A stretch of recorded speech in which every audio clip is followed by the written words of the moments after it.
ఓం శ్రీరామ్. దట్టమైన శ్రీలంక అడవుల్లో బాహ్య ప్రపంచంతో పెద్దగా సంబంధం లేని ఒక రహస్య తెగ నివసిస్తోంది తెలుసా? అవును, వాళ్ల జీవనశైలి చాలా భిన్నంగా ఉంటుంది. కరెక్ట్. వాళ్ల దగ్గర శతాబ్దాలుగా చాలా భద్రంగా కాపాడుకుంటూ వస్తున్న ఒక పాత లాగ్ బుక్ ఉంది. ఇక్కడ ఆశ్చర్యకరమైన విషయం ఏంటంటే ఆ రికార్డులో ఉన్న వివరాలు కదా. ఎగ్జాక్ట్లీ. ఆధునిక విజ్ఞాన శాస్త్రం ప్రకారం 1000 ఏళ్ల క్రితమే మరణించి ఉండాల్సిన ఒక వ్యక్తి వాళ్లను క్రమం తప్పకుండా కలుస్తున్నాడని ఆ బుక్లో రాస్తూ వస్తున్నారు. వావ్, ఇదైతే ఖచ్చితంగా సైన్స్ పునాదులను ప్రశ్నించే విషయమే. అవును కదా. ఒక జీవశక్తి, ఒక భౌతిక దేహం కాలం విధించిన పరిమితులను దాటి 1000 సంవత్సరాలుగా మన మధ్య సంచరించడం సాధ్యమేనా?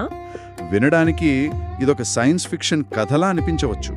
అంటే ఒక ప్రాణి పుడుతుంది, జీవిస్తుంది, మరణిస్తుంది అనేది ప్రకృతి ధర్మమని ఆధునిక శాస్త్రం చెప్తుంది. రైట్. దానికి మినహాయింపులు ఉండవు అంటారు. కానీ మనం ఈ ప్రాచీన పత్రాలు, భౌగోళిక ఆధారాలు చూస్తే ఒక మైండ్ బ్లోయింగ్ ప్యాటర్న్ కనిపిస్తుంది. 1000 కిలోమీటర్ల దూరంలో ఉన్న భిన్నమైన సంస్కృతులు ఒకే విషయాన్ని ఎందుకు చెబుతున్నాయి అనేది మనం అర్థం చేసుకోవాలి. ఖచ్చితంగా. అందుకే ఈనాటి మన లోతైన విశ్లేషణలో హనుమంతుడి అమరత్వం గురించి కేవలం నమ్మకాల కోణంలో కాకుండా రాళ్లపై పడిన పాదముద్రలు, అడవుల్లో ఉన్న రికార్డులు లాంటి భౌతిక ఆధారాలను అన్వేషించబోతున్నాం. ఇదొక అద్భుతమైన ప్రయాణం. ముందుగా మనం ఈ టైం లైన్ గురించి మాట్లాడుకుందాం. అవును, సాధారణ జీవిత చక్రానికి భిన్నంగా సాగిన ప్రయాణమిది. మనకు తెలిసిన ఆధారాల ప్రకారం త్రేతాయుగంలో, అంటే రామాయణ కాలంలో ఆయన పాత్ర గురించి అవగాహన ఉంది. కరెక్ట్. లంకను దహనం చేయడం, సంజీవుని తీసుకురావడం లాంటివి విన్నాం. కాని ఆ యుగం ముగిసిపోయిన తర్వాత 1000 సంవత్సరాల గ్యాప్ తర్వాత ద్వాపర యుగంలో కూడా ఆయన మళ్లీ ప్రత్యక్షమయ్యాడని టెక్స్ట్ చెబుతోంది. అంటే మహాభారత కాలంలో. అవును, ఇక్కడే చరిత్రకు ఒక అనూహ్యమైన పొడిగింపు కనిపిస్తోంది. మహాభారతంలో ఒక ఆసక్తికరమైన ఘట్టముంది. భీముడికి సంబంధించిన కథే కదా. ఎగ్జాక్ట్లీ. భీముడు దట్టమైన అడవిలో నడుచుకుంటూ వెళ్తుంటాడు. ఆ సమయంలో దారికి అడ్డంగా ఒక వృద్ధ వానరం పడుకుని తన తోకను దారికి అడ్డంగా పెడుతుంది. ఆ వానరం భీముడితో, నాకు వయసైపోయింది, నా తోకను పక్కకు జరిపి నువ్వు ముందుకెళ్ళు అని చెబుతుంది కదా. అవును. భీముడు ఒక సాధారణ కోతి తోకను తీసి పక్కన పడేయడం ఎంత పని అనుకుని తన గదతో నెట్టేయాలని చూస్తాడు. కాని ఆ తోక అంగుళం కూడా కదలదు. ఓ, అప్పుడు అర్థమవుతుంది కదా, తన ముందున్నది సాక్షాత్తు హనుమంతుడు అని. అవునవును. అలాగే కురుక్షేత్ర యుద్ధంలో అర్జునుడి రథం జెండాపై ఉండి భగవద్గీతను నేరుగా విన్నాడని కూడా టెక్స్ట్ చెబుతోంది. దీన్ని కొంచెం విడమర్చి చూద్దాం. ఒకే వ్యక్తి వేర్వేరు యుగాల్లో ప్రత్యక్షంగా ఉండటమంటే టైం మెషీన్ లేకుండానే శతాబ్దాల ప్రయాణం చేసినట్లుంది. నిజమే.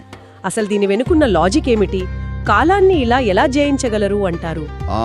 ఈ లాజిక్ను అర్థం చేసుకోవాలంటే మనం అష్టచిరంజీవులు అనే కాన్సెప్ట్ను చూడాలి.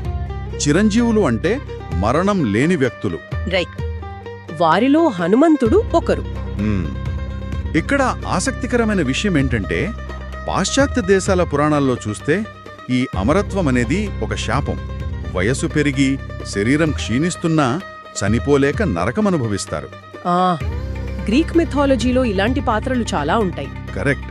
కానీ మన టెక్స్ట్ ప్రకారం ఇక్కడ అమరత్వం ఒక శాపం కాదు, అదొక గొప్ప వరం. అంటే ఆ అమరత్వం అనేది ఏ రూపంలో పనిచేస్తుంది? దానికేదైనా ఒక పవర్ సోర్స్ ఉందా? ఖచ్చితంగా ఉంది. శ్రీరామునిపై ఉన్న అపారమైన భక్తికి దక్కిన ప్రతిఫలం అది. ఎక్కడైతే శ్రీరాముని పేరు వినిపిస్తుందో అక్కడ ఆయన ఉనికి ఉండానని నియమం. ఓ, అంటే ఆ నామస్మరణే ఆయన జీవశక్తికి అవసరమైన ఇంధనంలా పనిచేస్తుందన్నమాట. అంతే. ఇది కేవలం ఒక భౌతిక దేహం బ్రతకడం గురించి కాదు, అంకితభావం కాలాన్ని ఎలా జయించింది అనే దానికి ఇదొక ఉదాహరణ. ఒకవేళ రాముడి పేరు వినిపించే చోట ఆయన నిజంగానే ఉంటే ఆ భౌతిక ఉనికికి సంబంధించిన ఆధారాలు మనకు కనిపించాలి కదా. ఎగ్జాక్ట్లీ. ఇక్కడే మన ఆధారాలు ఒక అద్భుతమైన మలుపు తిరుగుతున్నాయి. అవును. పురాణాల చర్చ నుండి భౌతిక ఆధారాల వైపు వద్దాం. టెక్స్ట్ ప్రకారం లేపాక్షిలో, శ్రీలంకలో, ఇంకా థాయిలాండ్లో భారీ పాదముద్రలు ఉన్నాయి. కరెక్ట్. ముఖ్యంగా లేపాక్షిలో ఉన్న పాదముద్ర 1000 సంవత్సరాల నాటిదని చెబుతారు. దాని పరిమాణం ఒక సాధారణ మనిషి కంటే చాలా పెద్దదిగా ఉంటుంది కదా. అవునవును. రాతిలో అంత స్పష్టంగా వేళ్ల ఆకారాలతో సహా ఒక ముద్ర పడటం అనేది భౌగోళికంగా చాలా అరుదు. ఇక్కడ ఒక ఆసక్తికరమైన ప్రశ్న వస్తుంది. ఆ వేర్వేరు దేశాల్లో ఉన్న ఈ భారీ గుంతలు కేవలం యాదృచ్ఛికంగా ఏర్పడిన భౌగోళిక నిర్మాణాలయ్యుండొచ్చు కదా. అంటే గాలికి వానకి అరిగిపోయి అంటారా? అవును, ప్రకృతిలో వింత ఆకారాలు సహజంగా ఏర్పడతాయి. స్థానికులు వాళ్లకు తెలిసిన రామాయణ కథను ఆ గుంతకు ఆపాదించి ఉండొచ్చు కదా. సైన్స్ ఖచ్చితంగా అలాగే వాదించవచ్చు. కానీ ఇక్కడ ఆకట్టుకునే విషయం ఏంటంటే ఒక ప్యాటర్న్ ఉంది. ఎలాంటి ప్యాటర్న్? థాయిలాండ్, ఇండియా, శ్రీలంక ఈ పాదముద్రలు ఉన్న ప్రదేశాలను మ్యాప్లో కలుపుతూ గీత గీస్తే అవన్నీ ఒక స్పష్టమైన అలైన్మెంట్ను సూచిస్తున్నాయి. అవును, అవన్నీ శ్రీలంక దిశగా వెళ్తున్న మార్గాన్ని చూపిస్తున్నాయి. అంటే ఒక ఉల్క భూమి మీద పడినప్పుడు అది ప్రయాణించిన దిశలో క్రేటర్స్ ఎలా ఏర్పడతాయో అలా ఒక స్పష్టమైన మార్గం ఉందంటారా?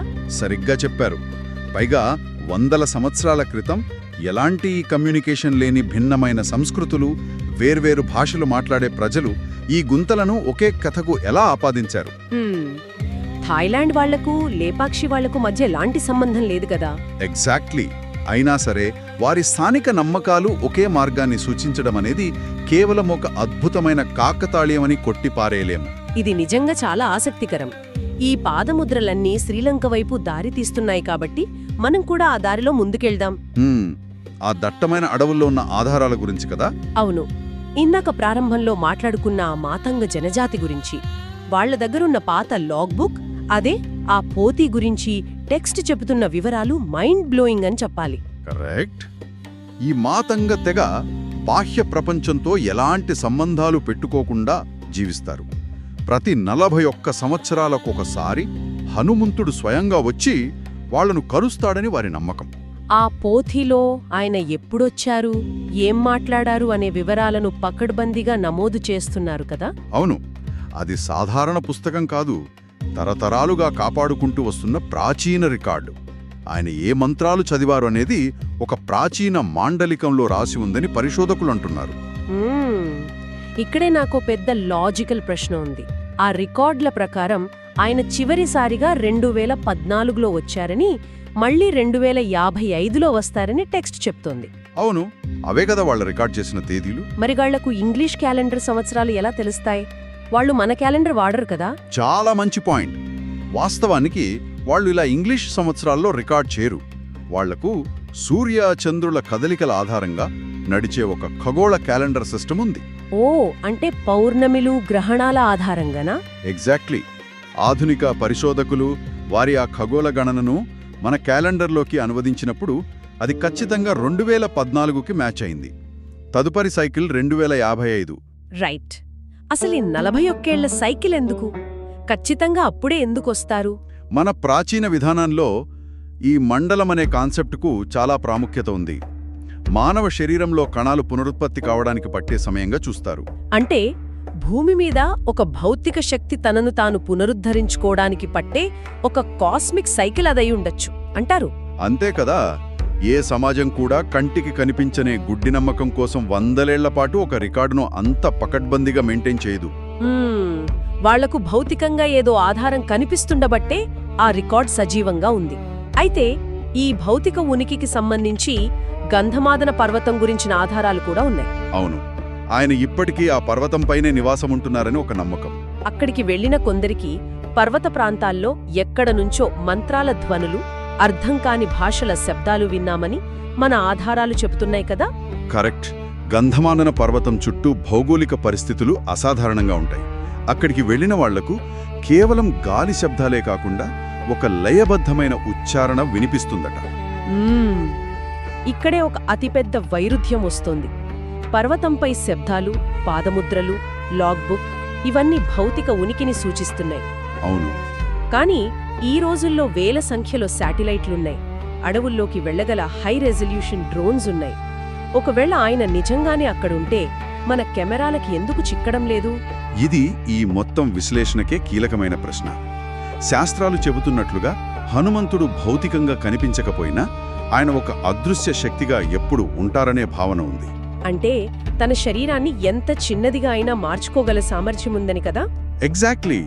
ఆయన అష్టసిద్ధులు ఉన్నవాడు కాబట్టి మనకు తెలిసిన భౌతిక నియమాలకు ఆయన దేహం కట్టుబడి ఉండదు. అంటే ఇదంతా చూస్తుంటే దీని అర్థమేమిటి? ఆస్ట్రోఫిజిక్స్లో మనం మాట్లాడుకునే డార్క్ మ్యాటర్ లాగా అనుకోవచ్చా? డార్క్ మ్యాటర్ పోలిక ఆసక్తికరంగా ఉంది. ఎలాగంటారు? విశ్వంలో డార్క్ మ్యాటర్ మన టెలిస్కోప్లకు చిక్కదు, కానీ దాని చుట్టూ ఉన్న నక్షత్రాల మీద అది చూపే గురుత్వాకర్షణ ప్రభావాన్ని బట్టి అక్కడొక అదృశ్య పదార్థం ఉందని సైంటిస్టులు నమ్ముతారు. వావ్, 100% సరిపోతుంది ఈ పోలిక. ఆయన భౌతిక దేహం మనకు కనిపించకపోయినా ఈ పాదముద్రలు, ఆ మాతంగ జాతి రికార్డులు అన్నీ ఆయన ఉనికికి సంబంధించిన గురుత్వాకర్షణ ముద్రల్లాంటివి అనుకోవచ్చా? ఖచ్చితంగా. కంటికి కనిపించని ఒక అదృశ్య శక్తి తన చుట్టూ ఉన్న చరిత్రను, సంస్కృతిని తన వైపు వంచుకుంటోంది. మనం ప్రతిదానికి కంటికి కనిపించే సాక్ష్యం కావాలని అడుగుతాం. అవును కదా. కానీ ఈ నమ్మకం మనుషులకు విపరీతమైన కష్టకాలంలో మానసిక ధైర్యాన్నిస్తుంది. ఈ అదృశ్య శక్తి ఒక బలమైన సైకలాజికల్ యాంకర్ లాగా పనిచేస్తుంది. రైట్. ఈ భౌతిక ఆధారాల కోసం వెతికే ప్రయాణం చివరికి అంతర్గత నమ్మకంగా ఎలా మారిందో మనం చూశాం. అవునవును, ఇదొక అద్భుతమైన ప్రయాణం. త్రేతాయుగం నుండి జరిగిన కాలాంతర ప్రయాణాన్ని చూశాం. లేపాక్షి నుండి థాయిలాండ్ వరకు ఒకే అలైన్మెంట్ను సూచిస్తున్న పాదముద్రల ప్యాటర్న్ను గమనించాం. అలాగే ఆ మాతంగ జాతి వారి పోది రికార్డులు, గంధమాదర పర్వతంపై రహస్య ధ్వనులు గురించి కూడా విశ్లేషించాం. కరెక్ట్. ఈ మొత్తం అన్వేషణను ముగించే ముందు వినేవారిని ఆశ్చర్యపరిచే ఒక ఆలోచన మనకు కలుగుతుంది. అదేంటి? ఆ 41 ఏళ్ల సైకిల్లో ఆయన వాళ్లను మళ్లీ కలిసే సంవత్సరం 2055. ఒకసారి ఆలోచించండి, అప్పటికి మన టెక్నాలజీ ఊహించలేనంతగా మారుతుంది. అడ్వాన్స్ డ్రోన్స్, ఆర్టిఫిషియల్ ఇంటెలిజెన్స్ లాంటివి వస్తాయి. అవును, ఏ చిన్న శబ్దాన్నైనా పసిగట్టగల సెన్సార్లు అందుబాటులోకొస్తాయి. ఆ సమయంలో ఈ భౌతిక ఆధారాలను శాస్త్రీయంగా కెమెరాలతో రికార్డ్ చేసే అవకాశం మానవాళికి దొరుకుతుందా? ఆ టెక్నాలజీతో ఆ అదృశ్య శక్తిని రికార్డ్ చేయగలమా అనేది నిజంగా పెద్ద ప్రశ్నే. లేక మన సాంకేతికత ఎంత పెరిగినా సరే కొన్ని రహస్యాలు విజ్ఞాన శాస్త్రానికి అందకుండా డార్క్ మ్యాటర్ లాగా ఆ కాలగర్భంలోనే ఉండిపోవాలని ప్రకృతి నిర్ణయించిందా? ఈ ప్రశ్నను మీరే స్వయంగా అన్వేషించుకోండి. ఇక్కడితో ఈనాటి మన లోతైన విశ్లేషణ ముగుస్తోంది.